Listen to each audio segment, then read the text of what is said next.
হযরতে হুযায়ফা ইবনুল ইয়ামান রাদিয়াল্লাহু তাআলা আনহু, যিনি সাহাবায়ে কেরামদের মধ্যে কিয়ামত বিশেষজ্ঞ ছিলেন, কিয়ামতের আলামত বিশেষজ্ঞ ছিলেন, তিনি বলেছেন এটা 40 দিন থাকবে, 40 ইয়াওমান ওয়া লাইলা, 40 দিনে অন্ধকার থাকবে, 1 বছর কোনো ফল ফসল হবে না। তোমরা সেই 1 বছরের ফসল স্টক করে রাখবে, ঘরে দুয়ারে সঞ্চয় করে রাখবে। আমরা আল কোরআনে এমন একটি দুর্ভিক্ষের কথা জানি, সূরা ইউসুফে বর্ণিত হয়েছে। এটা একটা রাষ্ট্রীয় ব্যাপার, বৈশ্বিক ব্যাপার, সবার পার্সোনাল ব্যাপার।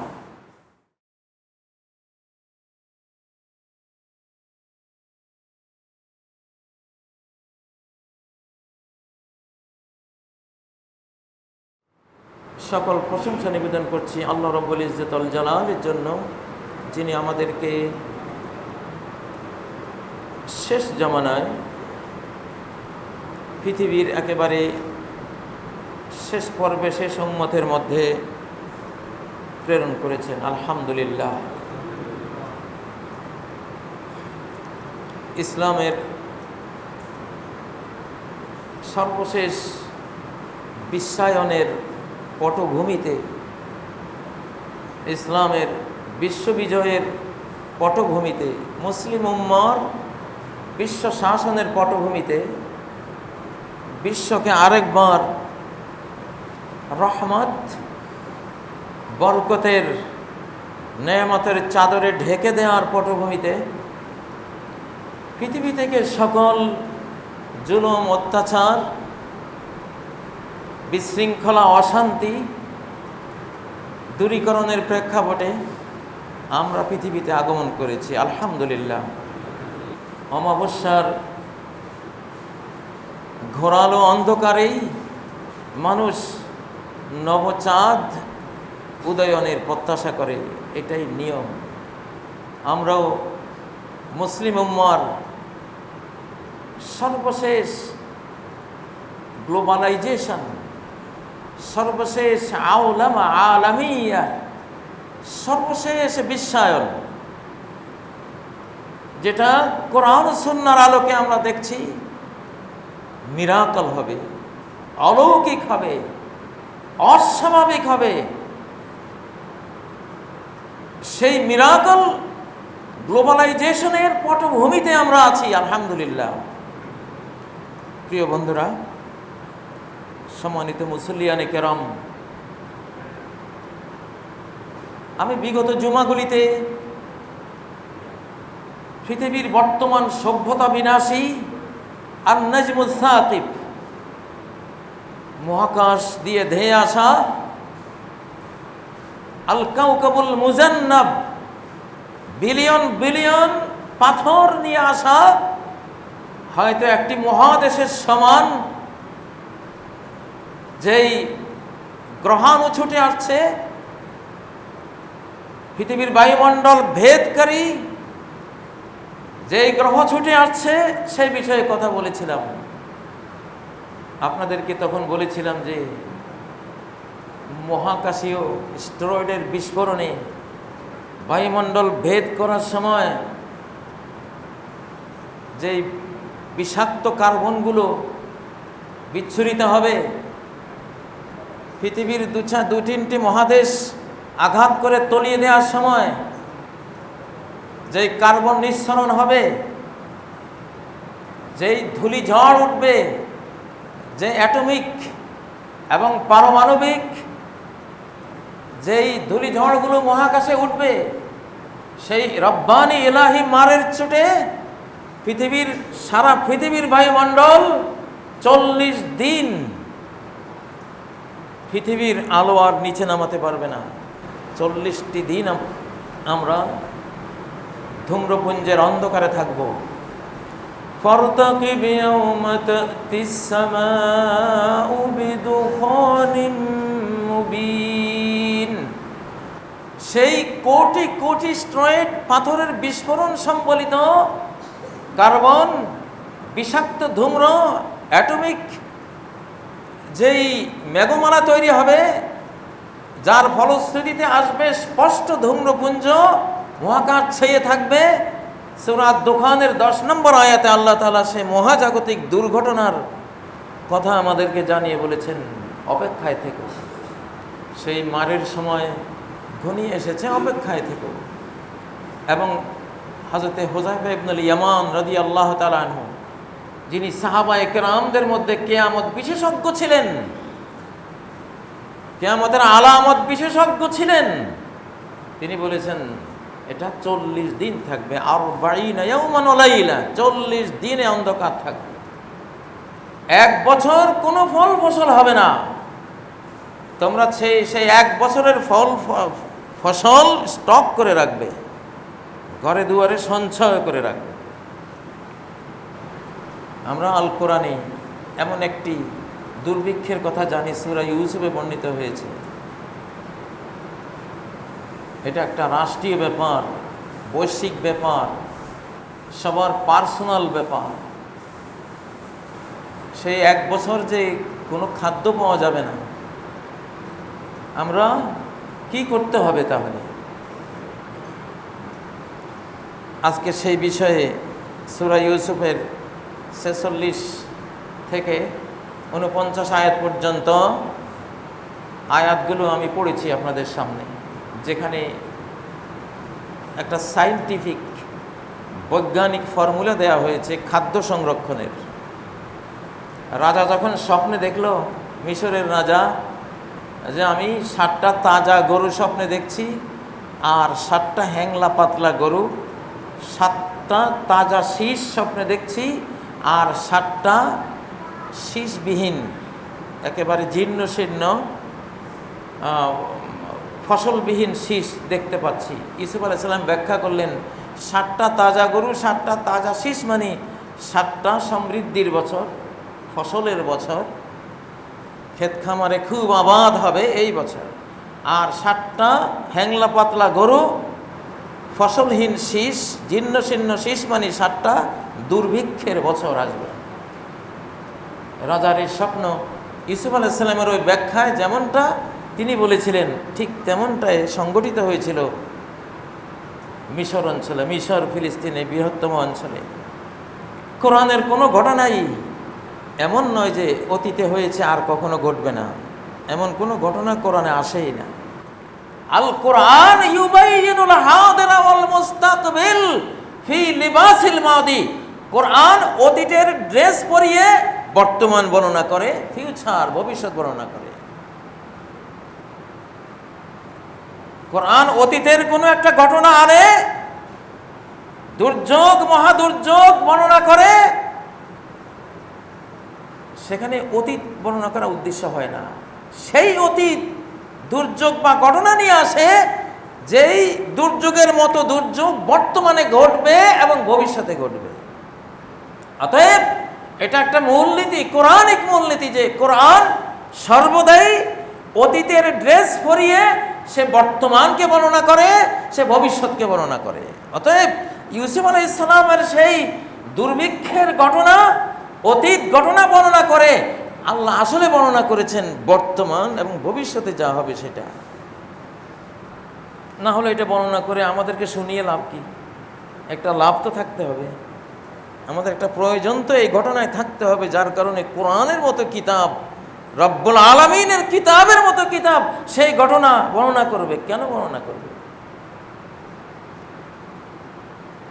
তো সেই জন্য খাদ্য সংরক্ষণের যে ফর্মুলাটা দিয়েছে কত সুন্দর। ইউসুফ আলাইহিস সালাম বলছেন, তাজরউনা সাবআ সিনিনা দাবা, তোমরা 7 বছর ক্ষেত খামারে ফসল উৎপন্ন করবে, দাবান মুতাতালিয়াতান মুতাওয়ালিয়াতান, কন্টিনিউয়াস প্রক্রিয়ায়, 1 বছরও মিস দিবে না। 7 বছর ফসল আবাদ করবে, খুব আবাদ হবে, বৈশ্বিক পরিবেশে তোমাদের খুব আবাদ হবে, ফসল উৎপন্ন হবে। ফামা হাসাদতুম ফাযারুহু ফি সুমবুলিহি, যা ফসল কাটবে, ফাযারুহু ফি সুমবুলি, ওইটা রেখে দাও শীষের মধ্যে।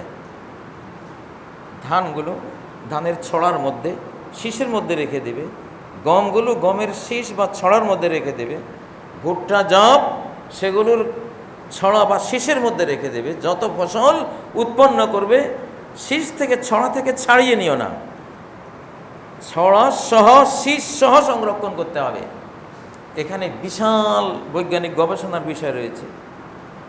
এগ্রিকালচারাল সায়েন্স যারা জানেন তারা গবেষণা করুন আল কোরআনের এই আয়াত নিয়ে, অনেক কাজে লাগবে, আমাদের বাংলাদেশের কাজে লাগবে, সারা বিশ্বের মানুষদের কাজে লাগবে। ফসল সংরক্ষণের কোরআনিক পদ্ধতি, ফাজারুহু ফি সুমবুলি, শীষ সহ রেখে দাও। শীষ ছাড়া রাখতে গেলে পোকায় ধরবে, বেশি দিন লাস্টিং করবে না। শীষ যেন ওই ফসলের মা, শস্যের মা যেন ওই শীষটা, ওই ছড়াটা, এটা তাকে সংরক্ষণ দিতে থাকবে, সেভ করতে থাকবে। এটা সহ রেখে দাও।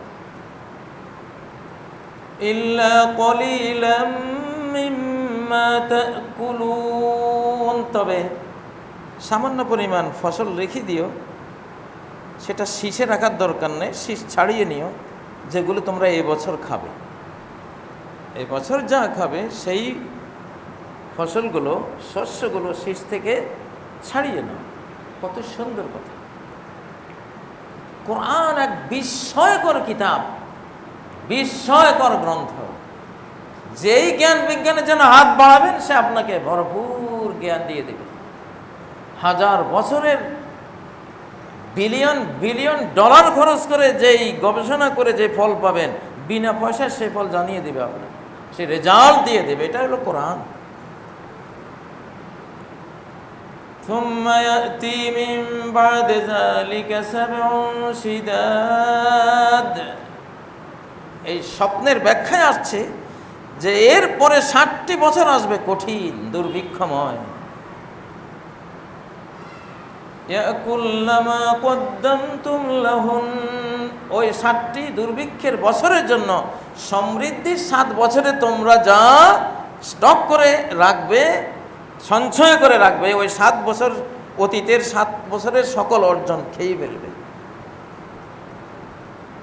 খেয়ে ফেলবে, সব তোমরাই খেয়ে ফেলবে, ওটা থাকবে না।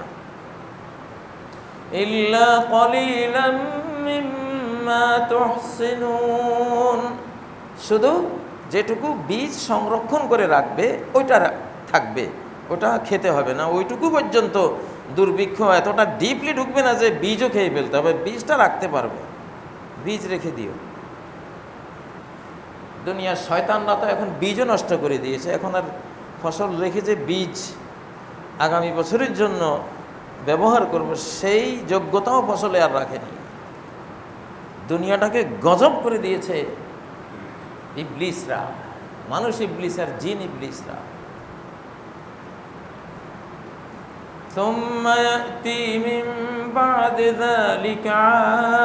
তারপরে আরেকটা বছর আসবে,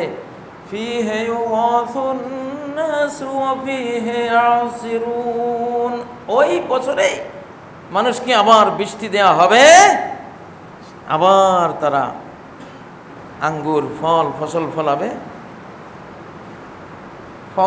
ফসল তো হবেই, ফলও হবে, সেখান থেকে তারা বিভিন্ন জুস বানাবে, শরবত বানাবে, পানীয় বানাবে, তৈরি করবে, খাবে, ফসল কাটবে, খাবে, সব কিছু করবে। এই 3টি আয়াত আপনাদের জন্য, আমাদের জন্য, আমার জন্য খুব দরকার। এখন মিশরবাসী এটা করত, তারা শীষসহ খাদ্য সংরক্ষণ করতে পারে। বাংলাদেশ সরকার যেহেতু এটা কোরআন, আমরা এখানে বহু মানুষ, 18 কোটিরও বেশি মানুষ, আমাদের জাতীয় পর্যায়ে এই কাজটা হওয়া দরকার। সময় বেশি নেই, সময় বেশি নেই। দেখুন, আমি যখন বলি সময় বেশি নেই, বা আমাদের মতো কিয়ামত নিয়ে যারা কথা বলেন তারা যখন বলেন সময় বেশি নেই, এই বেশি নেই কথাটাকে অনেকেই, আমাদের অনেক বন্ধুরা, ভাইয়েরা ভুলভাবে বোঝেন, ভুল করেন অনভিজ্ঞতার কারণে, এবং কিয়ামত বিষয়ে সারা জীবন গবেষণা না থাকার কারণে, সারা জীবন স্টাডি না করার কারণে হঠাৎ স্টাডি করতে এসে খুব ভুল করেন, বড় মাপের ভুল করেন। এত বড় মাপের ভুল করেন যে এটা একদিন তারা যখন তাদেরই কথা শুনবে তারা লজ্জিত হবে যে কি বললাম। ভুলটা হলো, একটা হলো সিঙ্গার ফুৎকার, মহাপ্রলয় যেদিন ঘটবে সেই দিন সম্পর্কে কথা বলা, মহাপ্রলয়ের দিন, ইয়াউমুল কিয়ামা, কিয়ামত দিবস সম্পর্কে ডাইরেক্ট কথা বলা, যে আজ থেকে এতশো বছর পরে অমুক মাসে অমুক তারিখে অমুক দিনে সিঙ্গার ফুৎকার হবে, এ জাতীয় কথা বলা। এই বলাটা রং, গলত, ভুল, মিথ্যা এবং অন্যায় এবং শিরকি পর্যায়ের কথা, এটা কেউ বলতেই পারে না। কিয়ামতের দিন নির্ণয়, মাস নির্ণয়, বছর নির্ণয়, শতাব্দী নির্ণয়, এই নির্ণয়টা হলো ভুল, মিথ্যা, শিরক এবং এটা বলা মহাপাপ। এটা আপনি আর আমি বলার কোনো অধিকার রাখি না, এটার অধিকার একমাত্র কার? আল্লাহ।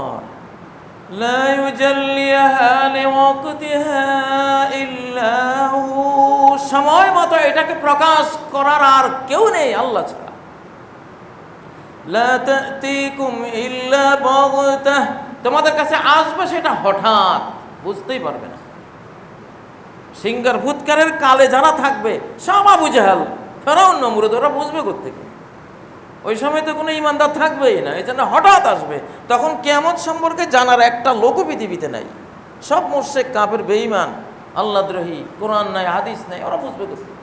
জন্য আপনি কিয়ামত ভালো করে বুঝে নেন, ভালো করে বুঝে নেন। এই যুগের মানুষের আকল নাই, যেহেতু আকল তো নাই, এই জন্য বারবার বলতেছে। আমারও আকল থাকতো না যদি কোরআন না পড়তাম। কথাটা আমার না, লাতুনজাউ উকুলু আহলি যালিকাজ জামান, শেষ জামানার মানুষদের আকল হাইজ্যাক হয়ে যাবে, কিডন্যাপ হয়ে যাবে, চিন্তায় হয়ে যাবে। নাই কারো আকল আর মাথায় নাই, আকল হয়েছে টেলিভিশন, ও যা বলে তা, আকল হয়ে গেছে ফেসবুক, ওখানে যা দেখি তা, আকল হয়ে গেছে ইউটিউব, ওখানে যা আছে তা। ঠিক নয় কি?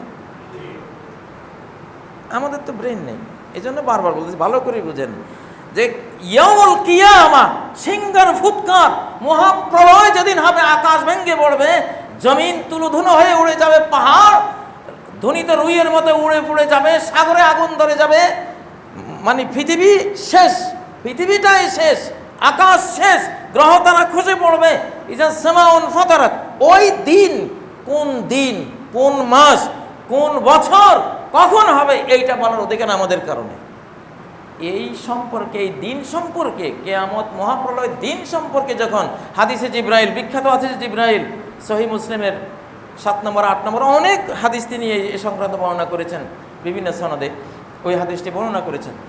তো সেখানে যখন জিব্রাইল বললেন ফাখবিরনি আনিস সাআহ, কিয়ামত সম্বন্ধে, কিয়ামত সংগঠিত হবে যেদিন, ওই দিন সম্পর্কে সংবাদ দিন, সময় সম্পর্কে সংবাদ দিন।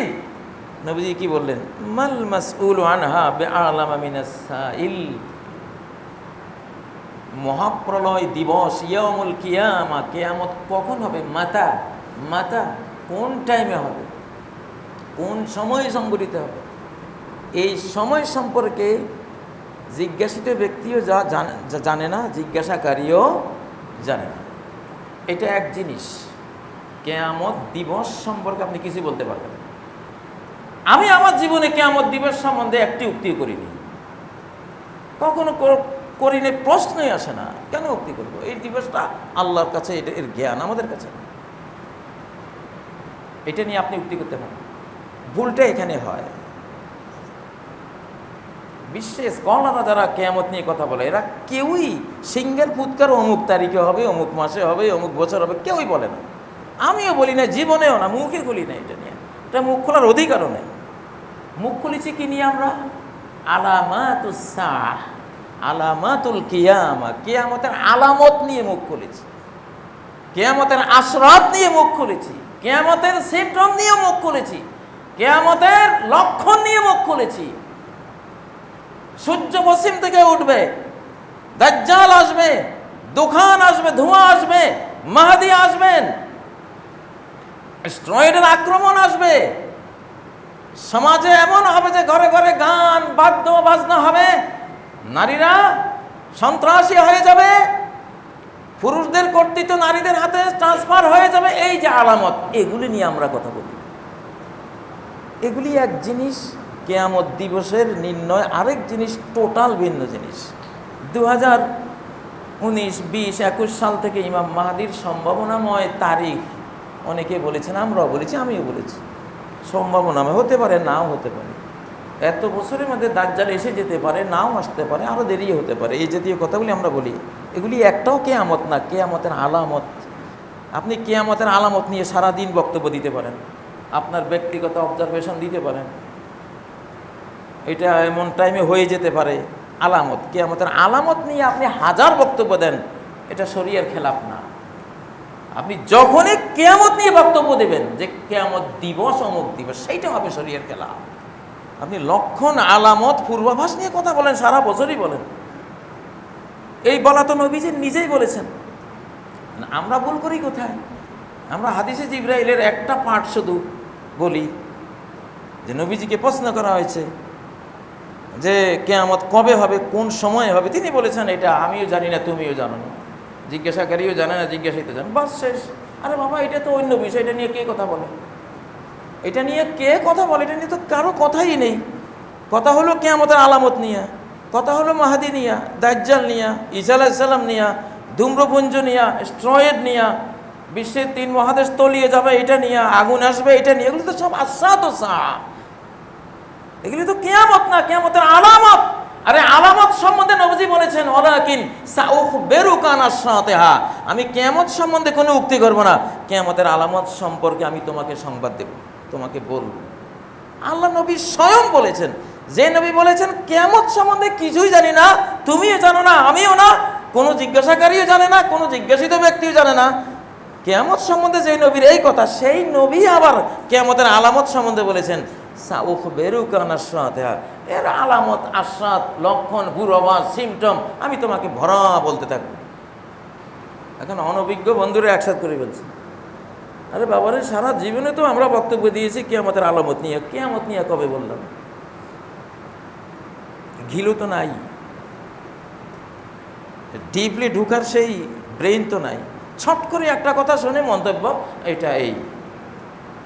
এটা কাজী সাহেব। আরে বাবা, কাজী সাহেব কি কিয়ামত মহাপ্রলয় নিয়ে কথা বলেছেন, যে প্রলয়ের সিঙ্গার ফুৎকার নিয়ে কথা বলেছেন? উনি তো প্রলয়ের আলামত নিয়ে কথা বলেছেন। প্রলয়ের আলামত নিয়ে রসুল কথা বলে গিয়েছেন। জিবরাইল প্রশ্ন করেছেন, ফাআখবিরনি আন আমারাতিহা, কিয়ামতের আলামত সম্বন্ধে আমাকে খবর দেন। নবীজি বলেন, আনতালিদাল আমাতু রাব্বাতাহা, দাসীর ঘরে দাসীর মনিব জন্ম হবে। মায়ের ঘরে এমন সন্তান আসবে যে সন্তান, অর্থাৎ মেয়েরা মায়ের সাথে মনিবের মতো আচরণ করবে। হয়েছে কিনা এরকম? হয়েছে, ঘরে ঘরে পাবেন। ইল্লা মাশাআল্লাহ, অল্প কিছু ভালো আছে। ওয়া আনতারাল হুফাতাল উরাতাল আলাতা রিয়া আশ-শাই ইয়াতাতাওয়ালুনা বিল বুনিয়ান, যারা এক সময় হুফাত, জুতো ছিল না, আল উরাত, পোশাক ছিল না, আল আলা, ঘরে খাদ্য ছিল না, রিয়া আশ-শাই, ছাগল ছড়াতো, এদেরকে দেখবা ইয়াতাতাওয়ালুনা ফিল বুনিয়ান, একটা অকাজ এরা করে যাচ্ছে কি, শুধু কেবল আকাশচুম্বী বিল্ডিং বানাবার প্রতিযোগিতা। বর্তমান মধ্যপ্রাচ্যের অধিকাংশ রাজা বাদশাহ আজকে যারা, এরা তো ছাগলের রাখাল ছিল এক সময়, ভেড়ার, উটের রাখাল ছিল। আজকে তারা খালি বিশ্বের আকাশচুম্বী বিল্ডিংয়ের প্রতিযোগিতা লাগাচ্ছে। রাসূল নিজে আলামাতুল কিয়ামা সংবাদ দিয়ে গেছে। আমি কাজী ইব্রাহিম সারা জীবন এই কাজটাই করেছি, কিন্তু আমার বন্ধুরা বোঝে না যে উনি কিয়ামত নিয়ে কথা বলে। আর বাবা, তুমি আলামত, কিয়ামতের আলামতকে কিয়ামত বলছো কেন? কিয়ামতের আলামতকে কিয়ামত কেন বলছো? কিয়ামত এক জিনিস, তার আলামত একটা জিনিস। আলামত নিয়ে আমি হাজারো বক্তব্য দেব। নবীজির আমলে ইবনে সাইয়াদ, মক্কার ইবনে সাইয়াদ, যাকে একদিন আব্দুল্লাহ ইবনে ওমর একটা খোঁচা দিয়েছিলেন, সে গলির মধ্যে ফুলতে ফুলতে ফুলতে গোটা গলি তার দেহে ভরে গেছে। চিকুন চাকুন একটা মানুষ ফুলতে ফুলতে এতটা হয়ে গেছে, গলিতে আর জায়গা নেই। ওর সম্বন্ধে অথচ ওমর কসম করতেন, আল্লাহর কসম এটা দাজ্জাল। আব্দুল্লাহ ইবনে ওমরও বলতেন, আরও 10-15 জন সাহাবী কসম করে বলতেন যে এ দাজ্জাল। কারণ এটা আলামত, এটা না আলামত, এটা তো কেয়ামত না। দাজ্জাল তো কেয়ামত না। আপনি দাজ্জাল নিয়ে কসম করেন যে হতে পারে, বা কসমও করে বসেন, সমস্যা নেই, আপনার অবজারভেশন। কথাটা ভালো করে আপনারা বুঝে নিন। কেয়ামত সম্বন্ধে দিন নির্ণয়, মাস নির্ণয়, বছর নির্ণয় হারাম, শিরিক, কবিরা গুনাহ, মহাপাপ, আল্লাহর ইলমের মধ্যে ভাগ বসানো, এই অধিকার কারণে, এই ক্ষমতা কারণ। আর কিয়ামতের আলামত আপনি ভরা বলতে থাকেন। হাদিসে শত শত হাদিস আছে কিয়ামতের আলামত। এখন মানুষ কেয়ামতের আলামতকে কেয়ামত মনে করে। ওই হাদিসের ওই পাঠটা আনেছে, নবীজি বলেছেন মাল মাসুলু আনা বে আলাম আমিনা সায়েল, প্রশ্নকারীও জানে না, প্রশ্ন যাকে করা হলো সে জানে। আর বাবা কোনটা কোন জিনিস? হাদিসের পরের অংশটা কেন পড়ে না যে আখবের নিয়ে আনা মারাতে, জিবরাইল বলছেন আমাকে আলামতের কেয়ামতের আলামত নিয়ে খবর দেন। নবীজি খবর দিয়েছেন, ইনফরমেশন দিয়েছেন, বক্তব্য দিয়েছেন, তুমিও দাও। তুমি এটাকে ওটার সাথে ঘোলাও কেন? এই হলো সমস্যা।